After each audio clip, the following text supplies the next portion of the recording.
A quiet hum drifts in from the street. Early dawn, tires on wet pavement, footsteps heavy with fatigue. Suzanne Mitchell stands in her small apartment, clutching her phone, eyes fixed on a message she wasn't prepared to see. Her pulse quickens, terrifying and relentless. Moving to Spain with Jackie. Our savings transferred. The words cut through her like a blade. Good luck paying rent. Her signature wavers, trembling. A breath she can't quite catch. Leo tugs at her hand, innocent and trusting, oblivious to the chaos inside her heart. "Mommy," he chirps brightly, "did you bring my dinosaur snacks today?" Suzanne forces a smile, hiding the storm raging behind her eyes. She finishes the sign-out sheet, typing a quick reply. "Thanks for the update." 3 hollow words masking a hurricane of fears. 8 years, dreams, sacrifices, stability, all vanished in a single click. Her name's Suzanne Mitchell, 37, mother to Leo, and just like that, her world tilts. The rent's due in 3 days. Her husband's cruel abandonment leaves her clutching nothing but hope and determination. How do you keep fighting when everything's slipping away?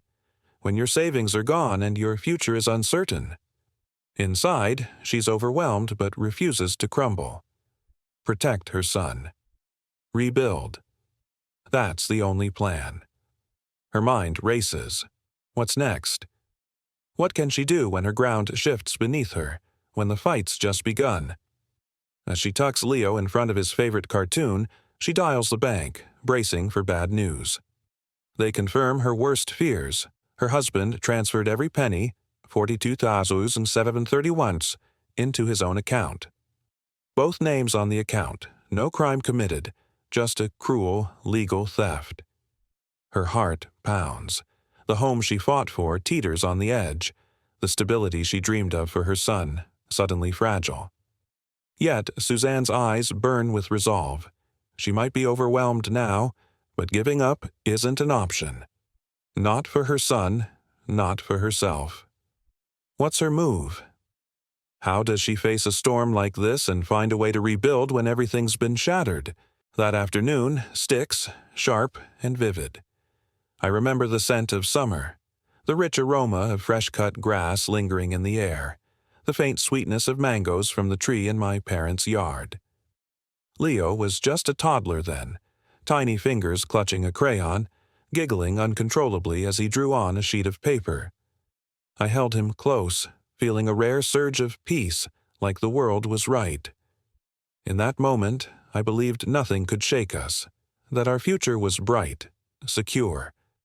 But reality's cruel twist has a way of sneaking up. That summer afternoon, it feels like a fragile dream now. The warm sunlight replaced by cold shadows. Trust, dissolving. Betrayal doesn't announce itself with fanfare, just silent, creeping doubt. And here I am, overwhelmed, trying to hold everything together. How do you protect what's fragile when everything's falling apart? When the person you trusted most has turned against you?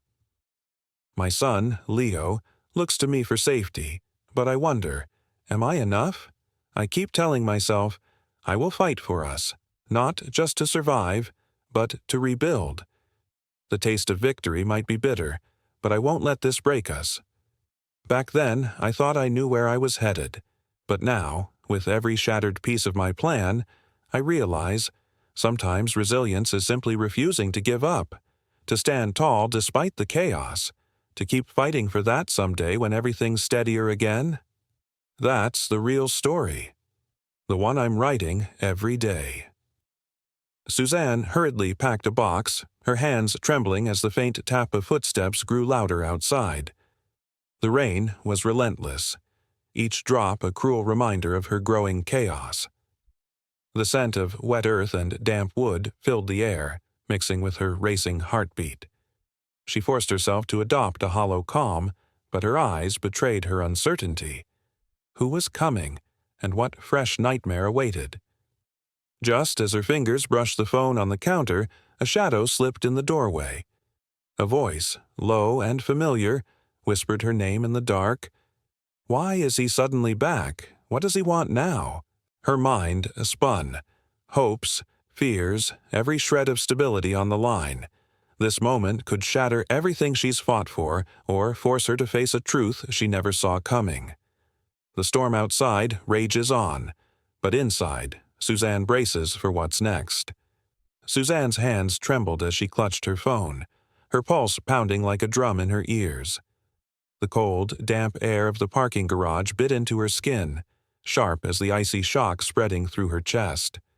Around her, the hum of distant cars and the faint drip of rain blurred into a background soundtrack of chaos. Her mind raced. How could he disappear without a word? No warning, no explanation, just gone. She scoffed at the silence, then her eyes caught a flicker on her phone screen, a message she did not recognize. Who sent it? What secret was buried in those words? Her stomach twisted as she stared, frozen. The next move felt like stepping off a cliff. Every heartbeat echoed, louder and louder. And then she saw it, something that turned her world upside down. What will she do next? The truth, like an unseen blade, had cut deep. Suzanne's world was unraveling with every passing second. Her heart pounds in her throat. What's behind that message? What secret lies hidden just beneath the surface? The silent storm lingers outside, but inside, the storm inside her is only beginning to roar. And Leo senses. He feels the tremor beneath her calm. Neither one realizes just how much is at stake as their lives hang in the balance. Just one decision, one choice, could change everything forever. And in that quiet moment, Suzanne knows she's about to step into the unknown. Suzanne's grip tightened around the crumpled divorce papers, her trembling hands clutching them tight as if holding on to her last semblance of control. The thin hum of the city outside faded into an oppressive silence, broken only by the distant drip of rain tapping against the window. Shadows flickered in the dim corners of her small apartment, each one whispering doubts she couldn't ignore. She looked down at Leo, innocent, trusting, whose wide eyes held so much uncertainty.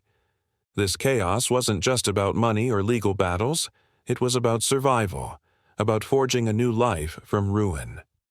Her breath hitched, just as she pushed herself to stand. A sudden, piercing ring cut through the quiet. Whose voice was on the other end? What secret would unravel next? The weight of the unknown pressed down, and Suzanne knew. Nothing would be the same after this call. Suzanne Mitchell clutched the faded photograph, fingers trembling as shadows danced across her tiny, dimly lit kitchen. The flickering bulb cast jagged lines on the wall, echoing the chaos swirling inside her mind. Outside, rain tap-danced against the window, carrying that fresh, unsettled scent of a coming storm. Her eyes filled with questions she dared not voice. Did she miss the signs all along? Was she blind? Her heart hammered in her chest, overwhelmed, but determined. Across the room, Leo peeked hesitantly through the doorway, sensing the tension crinkling her brow, feeling the heaviness in the air. He didn't understand all the chaos, that his father was gone, that their world was shifting underneath his small feet, but he knew one thing. He needed his mom to hold everything together. Suddenly, a distant siren wails, piercing the night like an omen. Suzanne whispers to herself, "It's not over yet." Just then, a loud knocking rattles the door, a thunderclap that seems to shake her very soul. The future teeters on the edge of change, waiting, uncertain. As Suzanne braces for what's next, the screen fades to black, hanging in that breathless pause. What's coming through that door, and will they survive the storm ahead? Suzanne sat alone at the cluttered dining table, the dim glow of the lamp casting ghostly shadows across tax papers, investment statements, and their marriage certificate. The air was thick, the scent of overbrewed coffee mixing with the faint, musty smell of old paper. Memories flickered, his voice steady and confident, their laughter ringing in her ears. But now, silence had taken its place. Her hands trembled as she finally uncovered the unsent email to Jackie, an email that revealed his plans for a new life, hiding behind a false name thousands of miles away. Her heart squeezed painfully. Was this betrayal so long in the making? The weight there was crushing, overwhelming, yet igniting a fierce fire within her. She looked over at Leo, innocent, trusting, curious, and in that moment, everything changed. She whispered to herself, "It's not over yet." Outside, rain tapped against the window, a restless storm brewing. Suzanne's fingers clenched the letter. Hope flickered faintly in her eyes, despite the chaos. It was then, the muffled sound of a knock. A new chapter was beginning, and she knew. Nothing would be the same after this. The courtroom was dead silent, tension thick enough to cut with a knife. Suzanne sat frozen, clutching the crumpled papers in her trembling hands. Outside, rain tapped softly on the window, the scent of wet leaves lingering in the air, like nature itself holding its breath. Then, suddenly, door swings open. A familiar figure steps forward, not David's lawyer but someone she never expected. It's her sister, clutching a folder bursting with documents that threaten everything Suzanne believed she knew. Silence falls heavy, fractured only by the distant hum of city life, a siren echoing her own chaos. Her mind races. What secrets do those papers hold? Could this twist be the key to her battle? As the weight of family secrets presses down, a painful realization unfolds. This isn't just about money or custody. It's about confronting old wounds and finding strength she didn't know she had. And in that breach of certainty, Suzanne's world teeters on the edge of a new, unforgiving truth. Suzanne didn't plan on flying to Chicago for a routine emergency hearing. In fact, she barely knew why she'd gone at first. But the truth hit her a little later when her phone buzzed with an unknown international number. A woman's voice, crisp and thick with an accent, asked, "Is this Suzanne Mitchell?" Her stomach clenched. "Yes, who's calling?" "Lucia Vega, HR Director at Meridian Global Barcelona," the voice replied. "I'm calling about your husband, David Mitchell." Her chest tightened. Heart pounding, she pressed, "What about him?" Lucia paused, then said, "Mr. Mitchell no longer works for Meridian Global. He was terminated yesterday." Suzanne blinked. Confused, she said, "I didn't send any email." Silence. Then a heavy pause. "Someone used your name." They sent a documentation claiming Mr. Mitchell was involved in a custody dispute. Pending legal issues here in the U.S. company policy requires disclosure of such matters during hiring. A cold wave washed over her. It was the truth. Beatrice, her sister, had impersonated her. She had spun a web of sabotage, ensuring David couldn't meet the court's support order. Every calculated move reinforced her belief that it was all about control, revenge, or some twisted narrative only she understood. Her mind raced. Had Beatrice done this to shatter David's life? To keep Suzanne's family fragile, just as she'd always feared? "Could you send the email?" Suzanne whispered, voice trembling. She stared at her screen, which now displayed an email she never sent, filled with half-truths, threats, and personal info she'd only recently gathered for her attorney. Every detail screamed betrayal. The apartment remained untouched, save for one thing: the fact that only Beatrice could have accessed those files during her last visit. She quickly called Vivian. "This is identity fraud. It's interference. We need to document everything. Do whatever it takes." Then her phone rang again. Her breath caught as she saw the caller ID. David. His voice, sharp with anger, snapped out before she could say a word. "You vindictive." The words cut deep. The storm outside echoed her chaos. That moment, her world teetered, the ground cracking beneath her feet. Someone she thought she knew had betrayed her in ways she could never have imagined. And as Suzanne clutched her phone tight, a flicker of something, hope, resolve, surged within her. The truth was only just beginning to spill out. Rain drizzles softly, tapping against the window like the world's own heartbeat. Suzanne sits in the dim candlelight, her fingers trembling as she traces the faded handwriting on an old, crinkled letter. The scent of lavender mixed with the musty aroma of worn paper fills the air, comfort and chaos tangled together. Outside, the storm intensifies, thunder muffling her pounding heart. Memories flood in, him laughing unexpectedly, their last evening wrapped in warmth, now lost in the shadows of betrayal. Her chest tightens, lungs constricted by a weight too heavy to bear. She clutches the letter tighter, feeling the fragile thread of their shattered life slipping away amid the storm of lies and uncertainty. Beneath her trembling hands, just a flicker of hope flickers, tiny but fierce. She's overwhelmed, yet something fuels her resolve. Secrets are surfacing, truths she never saw coming, and maybe, just maybe, a way out is waiting to be found. Suzanne's breath catches as she stares at her phone, eyes darting between the flickering screen and the storm raging outside. Trevor's trembling message glows ominously in her hand, an account linked to David's secret plans, buried behind layers of offshore accounts and shady transfers. Her fists tighten, pulse pounding in her ears. Betrayal feels suffocating, heavy enough to crush her. What else is he hiding, and what does this mean for Leo? Her mind races, every detail, every ghost of a promise broken. Then, outside, a car door slams. The silence breaks, an unwelcome reminder that the truth might be closer than she dares to imagine. Suzanne's grip on her phone tightens, heart hammering. The storm's roar drowns out her racing thoughts, but a flicker of something, hope, resilience, burns within her. This isn't over, not even close. She sits in her dim living room, eyes fixed on the flickering candle.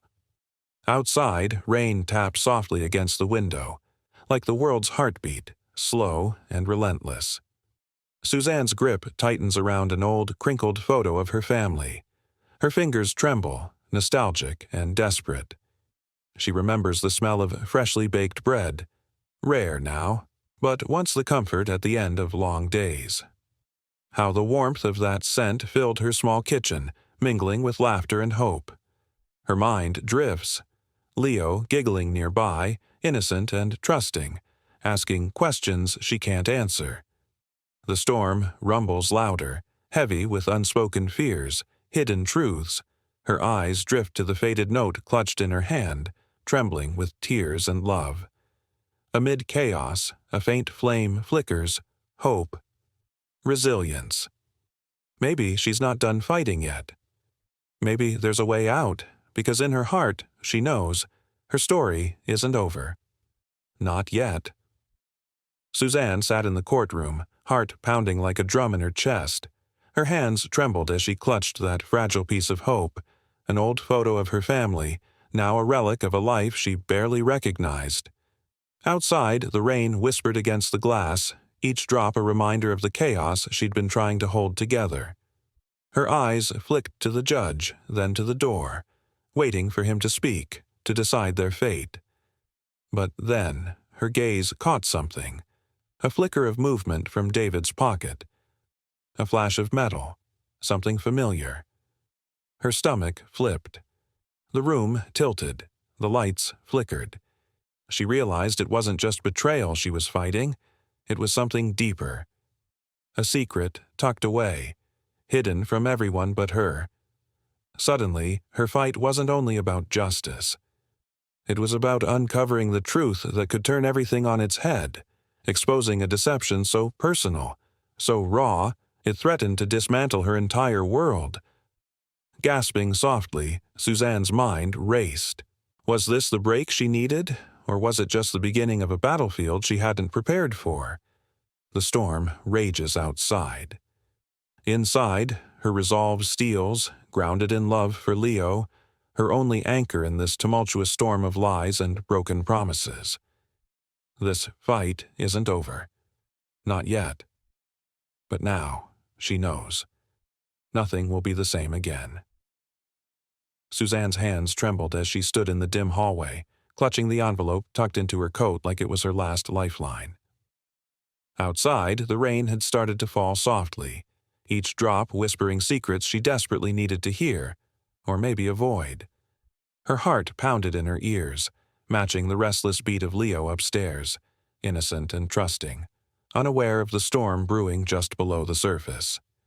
Every creak in the old house sounded like a warning. Was someone finally closing in, or was her past just circling back for another round? She tightened her grip on the paper, her fingertips cold and trembling, unsure whether this might be the breakthrough she's been waiting for, or the final blow that shatters everything she's fought to protect. Just then, an unexpected noise froze her in place. Was it a shadow, a whisper, or her own racing thoughts?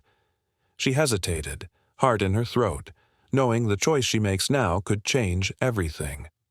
The shadows grew longer, the night darker, and suddenly she's left wondering, is this the moment she finally fights back, or the one that seals her fate?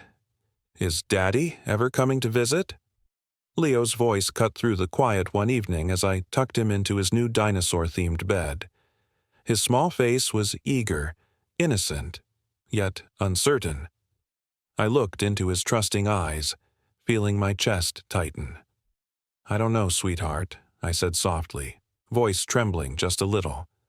"But we're going to be okay, no matter what." And somehow, we were. I threw myself into full-time editing at a publishing house that understood parenthood. Leo blossomed at preschool, thriving in a world that finally felt stable. The pain of David's betrayal, sharp and raw at first, gradually gave way to a quiet strength. Sometimes life's cruelest storms spark the deepest growth. His final text, "Good luck paying rent," was meant to crush me. Instead, it became the opening to my story of resilience, of finding a strength I never knew I had.